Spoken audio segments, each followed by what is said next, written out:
that's the thing about being a reporter. All this thing of objectivity, this is all crap. What journalists do is manipulate facts. That's what I did for a living. Did you do that? You did that? Yes, of course, we all do.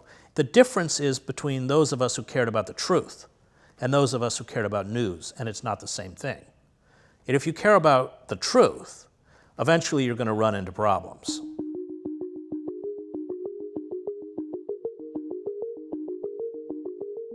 Chris Hedges is a Pulitzer Prize-winning journalist, activist, and best-selling author who spent nearly 2 decades as a foreign correspondent. 15 of those years he spent covering some of the most dangerous conflict zones in the world for the New York Times. As a vocal anti-capitalist, he's been a polarizing figure in the mainstream media, which doesn't really matter to him because he thinks mainstream media is full of shit. Listen, don't take this the wrong way, but you sound like a left-wing nutbar.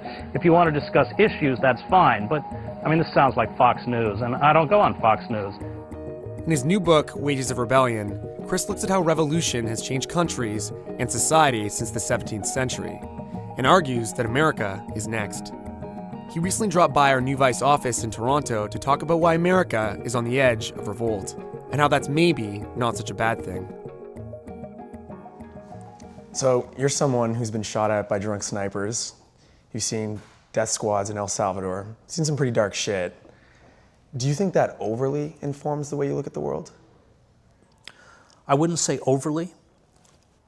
I would say that I understand the dark side of human nature because of it. I know what human beings are capable of. I also know how societies disintegrate. I've seen them go down. It's not theoretical for me. So I look around, because I covered the war in Yugoslavia, I can be in a supermarket and suddenly remember what it looked like when all the windows were smashed out and the shelves were empty and there was no electricity. And I think that's an asset because most people are unable to see the fragility of the structures around them and how easily they can collapse. I think people have lost faith across the political spectrum in neoliberalism. They're not buying it. Everything that neoliberalism and globalization supposedly was going to bring us is a lie. It has concentrated wealth into the hands of a global corporate oligarchic elite. It has pushed down wages. It has created chronic unemployment and underemployment. It has eviscerated the middle class. And it has not been a force, as it claims, for democratization. In fact, the opposite. It has been a force that has destroyed civil liberties. The lie is harder and harder to sustain because it's more palpable in the physical conditions around us. You drive through city after city in America, and it's just wasteland after wasteland. Our infrastructure is falling apart. We lie about unemployment figures. I think the LA Times a year or two ago ran a story saying real unemployment is probably about 17%. But even then, half of America, by official statistics, lives in poverty. That's 40,000 per household, which most economists argue is an unrealistic dividing line. But then you add the category of near poverty, which is another. You're pushing 2/3 of the country. Look, in the United States, we are seeing a rise of very frightening nihilistic violence.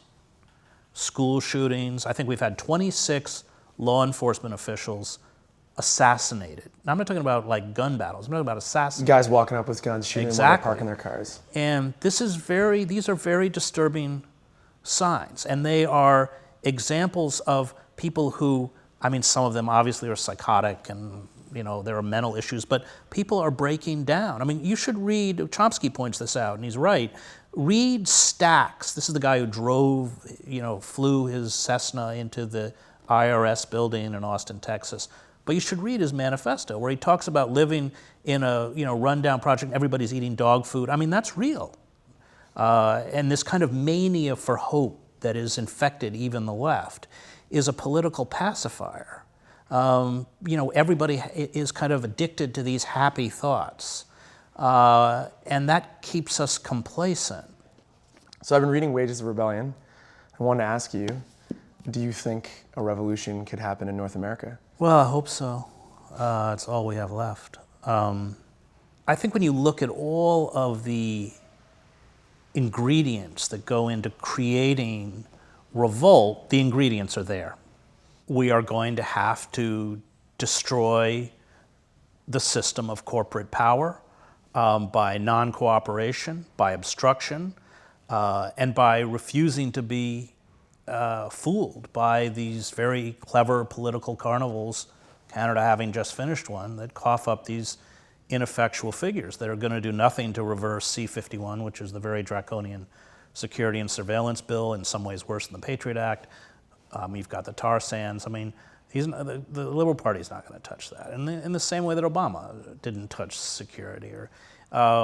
It's up to us, and it means acts of sustained civil disobedience. We have a moral imperative to stand up, if not for ourselves, for those who come after. That one revolts finally not for what they can achieve, but for who it allows them to become. And that we can't use the word hope if we don't revolt. If we remain passive, then we are accepting the death sentence that's being handed to us by these corporate forces. There is no way in the American political system to vote against the interests of Goldman Sachs. You can't do it. And so that creates governmental paralysis, the inability on the part of the government to do anything but serve the needs of a tiny cabal, in this case, a corporate cabal. In other words, people feel like the game is fixed. But it is fixed. And it's not like they feel like the game is fixed, that they're beginning to know the game is fixed. And once they know the game is fixed, it becomes very dangerous. There are a lot of myths about revolution. They're driven by what Bakunin calls déclassé intellectuals, which is what the Occupy movement was. Highly educated white sons and daughters of the middle class who began to experience what people of color have been experiencing for decades. Unemployment, police repression, foreclosure, all that kind of stuff. And that's why the Occupy movement was an important and a seminal moment in modern history, because it, for the first time, fused those déclassé intellectuals with the underclass. I can only speak about Zuccotti, where I spent a fair bit of time. They lost control of the park. Once they put up individual tents, that's when you began sexual assaults came in, drugs came in. We have to remember they were heavily infiltrated. By the government? Oh, yeah. Heavily infiltrated. You think FBI, CIA? Completely. That's not even a question. Yeah. So, we have pictures of a few blocks away from Zuccotti, people dressed totally in black as Black Bloc getting out of the back of police vans. Occupy isn't over. It isn't over because because the state didn't respond rationally to the Occupy encampments. They closed it down by force. And a rational response would have been a forgiveness of student debt, a massive jobs program, especially targeted at people under the age of 25, a moratorium on foreclosures and bank repossession, and a rational healthcare system that isn't, allowing for-profit corporations to hold sick children hostage while their parents bankrupted themselves trying to save their sons or daughters. That would have been rational. They didn't respond rationally, which means that they're going to get blowback. People forget Rosa Parks got on that bus in ¡54. You didn't get the next Freedom Rides till '61. If the state doesn't respond, and it's not responding, then this movement's going to continue. Revolt will continue. But it's always the state that determines the configurations of revolt. And the longer the state refuses to respond in a meaningful way, and the state is not responding, then they're going to get blowback. It's inevitable. There's a passage in Kissinger's memoirs, and no one should ever buy the book, where it's, I think, 1971, and there are tens of thousands of anti-war protesters surrounding the White House, which is what we have to get back to. And Nixon has taken empty city buses end to end and put them all around the White House to protect the White House. And he's looking out the window, wringing his hands, going, "Henry, they're going to break through the barricades and get us." And that's exactly where we want all people in power to be. That's our goal. What would you tell young people who are disenfranchised? What advice can you give them? Well, I wouldn't give them much advice. I've learned more from a lot of these movements than I've given to them. My focus is delineating power and how it works and why we can't trust it and why They get all that because they're victims of it. And you see with the rise of groups like Black Lives Matter, the traditional black elite, Jesse Jackson, Al Sharpton, come to Ferguson, they're booed out of the city, same in Baltimore. They get it. They're not buying Obama. And I teach in a prison. I teach, and boy, you walk in that prison, and these prisoners, they understand the system. No, we're going to have to, if we look for hope, it's going to be Idle No More, this great indigenous First Nations movement in Canada, Quebec students movement. You know, there's a picture of me going off to get arrested at Goldman Sachs. I've long given up trying to look hip. So I'm dressed kind of like this. I think it was a tweed jacket. And I'm surrounded by all these people who are like pierced and tattooed. And boy, that's where I get my energy from. I think they're wonderful. So I don't think I have a lot to teach. I mean, I do in terms of, I think, explaining power and how it works and the breakdown of power. But in terms of what we need to do, in terms of the mechanics of revolt, you know, I've certainly found among Black Lives Matter and among all of these groups a kind of really amazing creativity, political consciousness, sense of innovation, maturity. Yeah, I learn as much from them as I give to them. You know, if I'm the government and I know who Chris Hedges is, I'm probably thinking that you're not quite my friend. You might be an enemy to my interests. Do you think sometimes that you've been spied on by NSA or FBI? I mean, I know they watch me because I've been stopped at airports and asked obnoxious questions, and at one point not allowed into the United States for an hour or two at Newark. And but it's just, I think it's more like they're just kind of dicking with you. They're just trying to show you. Yeah, they do that. That's happened to me before, actually. They're just trying to say. You get the quadruple S. And well, you know what happens is I get there and I see the face of the Homeland Security change. I mean, I don't look dangerous, but I can see their face change, and oftentimes they get like really kind of caustic and rude. And I think the people they're really scared of are the hackers. I don't think. The people who really frighten them are the hackers. Because the hackers, I mean, we have to back up. So when you have wholesale surveillance, you can't have investigative journalism. Because when somebody inside the systems of power reaches out to a journalist to talk about fraud, criminal activity, malfeasance, lies of the government, they're instantly traceable. That's why Snowden fled. Traditional investigative journalists who once the role of investigative journalism is to shine a light on these inner workings of darkness, whether in the government or anywhere else, and expose this to the public. And that's, you know, very important to the health of a democracy. That's gone. I mean, government officials are just too terrified to speak. So the hackers are the last group. Jeremy Hammond, Chelsea Manning, Julian Assange, of course, the people with the ability to break down those walls and give us information about war crimes, for instance, in the case of Chelsea Manning and WikiLeaks. How do you feel about the mainstream media?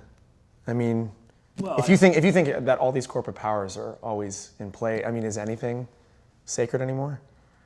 So the mainstream media, what happened is so Clinton deregulates the FCC. That allows Viacom, General Electric, Rupert Murdoch's News Corp, Disney, Clear Channel, they seize, about a half dozen corporations seize the airwaves.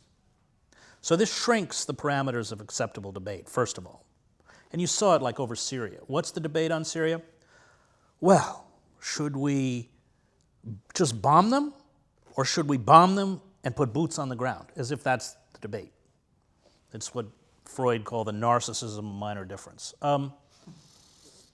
So the electronic media gets bought up by these large corporations. Now, it's not like the old Hearst newspaper empire, which were media conglomerates. Media is just one revenue stream, perhaps out of hundreds of revenue streams, and they have to compete against those revenue streams. So it's all about money, ratings and money, basically, and they'll do anything for it. So I think the corporate media has now been so eviscerated that I would argue, at least on the commercial networks, they're not interested and don't do journalism anymore. Well, what do you make of these new media companies? Like, what do you make of Vice? What do you think? I think that they play the kind of role that has always been played in journalism, which is that so-called alternative media, which I would argue does far more real journalism than the established commercial media, pressures the mainstream media to do their job. That's always been the case. That's why the CBC in Canada or the BBC in Britain or public television and public radio in the States, which has been destroyed, is so important, because you should have a place in your society for people who are not beholden to business interests, corporate power, and the elites. And that's why they destroy those mechanisms. I mean, you go back to the 60s, we used to see Noam Chomsky on public TV. And we need those voices. You need those. It's hard, because if you really challenge dominant power is not going to invest in your operation. And then maybe eventually they'll start coming to us with information they want us to disperse.